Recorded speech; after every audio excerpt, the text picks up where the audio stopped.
in the Air Force in 2005 to escape Gaddafi's Libya.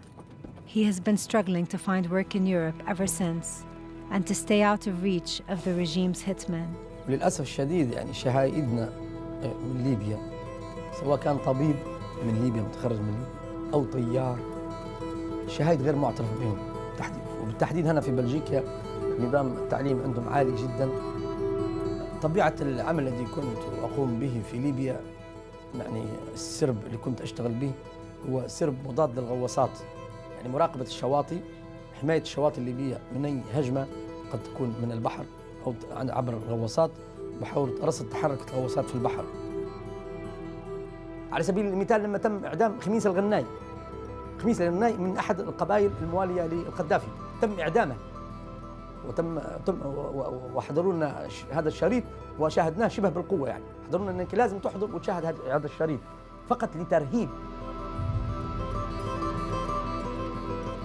خروجنا من ليبيا كان لضغوط، يعني كانت الاستدعاءات من المخابرات، التحقيقات المتكررة، يعني في تضييق على الحريات، يعني في تضييق يعني بشكل رهيب. يعني أناديكم أخوتي في ليبيا جميعا أن تتحركوا باتجاه طرابلس، إنها المعقل الأخير لنظام القذافي. Voices like Qassem's have been tireless in trying to expose human rights abuses in Libya.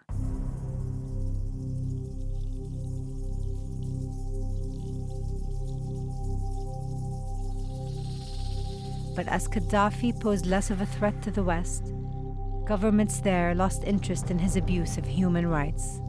The leader of Libya, Colonel Muammar al-Gaddafi, publicly confirmed his commitment to disclose and dismantle all weapons of mass destruction programs in his country.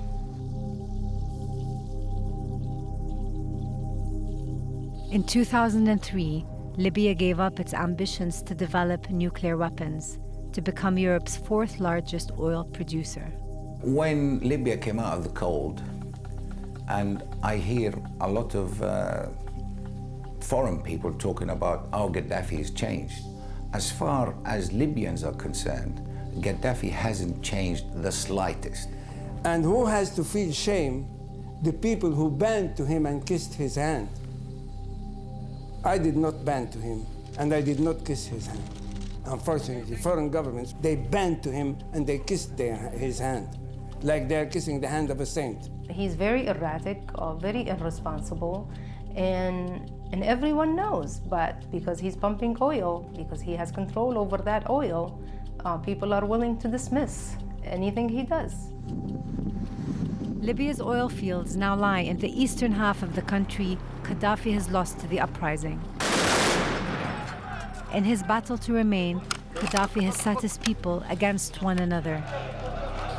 What began as a protest has become a fight for the future. I received a Twitter from a youth in Libya, and this probably was the hardest one I got and most life-changing. And it says, I can't specifically quote what he said, but from what I remember, I'm paraphrasing. He said, we, the youth in Libya, will topple the regime down, and you, the people outside of Libya, you need to come back and rebuild the country. And I'm determined to make it, to make his dream come true, and we will go back and we will rebuild Libya. Especially my daughter, she's very upset because she has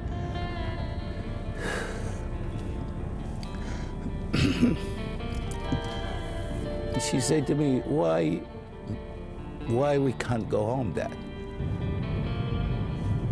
And the first thing, I want to take them to Benghazi, and I walk the streets of my hometown with them. And that would be the greatest feeling for me.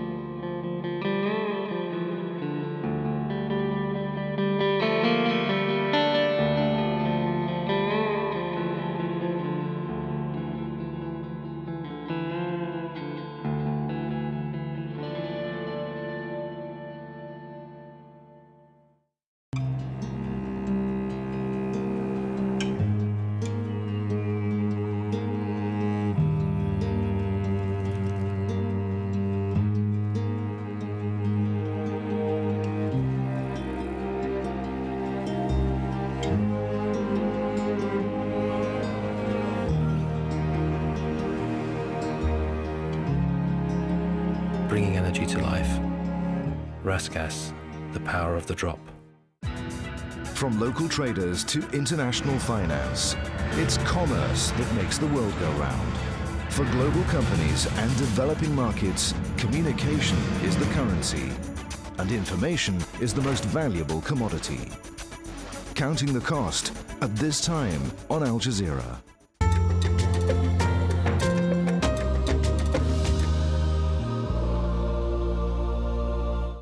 This is Al Jazeera.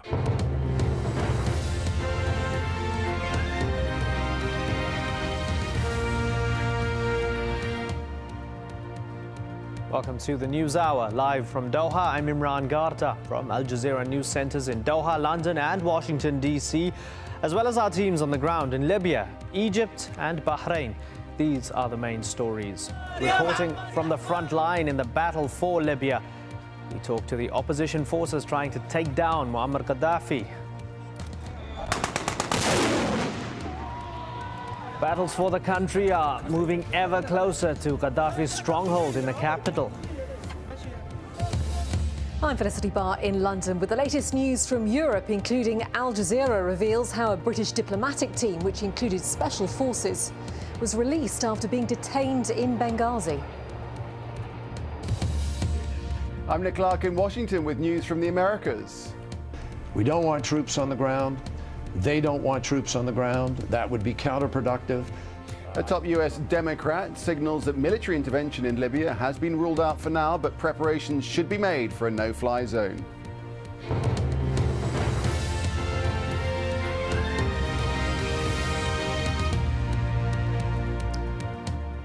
The battle for Libya, no longer a simple uprising, but now what appears to be a protracted battle.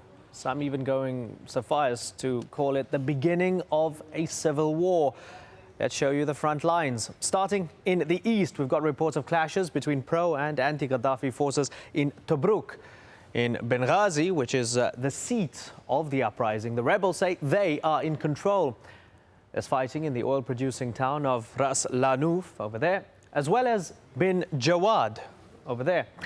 In Misrata, opposition forces say they've repelled government forces over there. Same story in Zawiya, which is now being called liberated from Gaddafi's forces.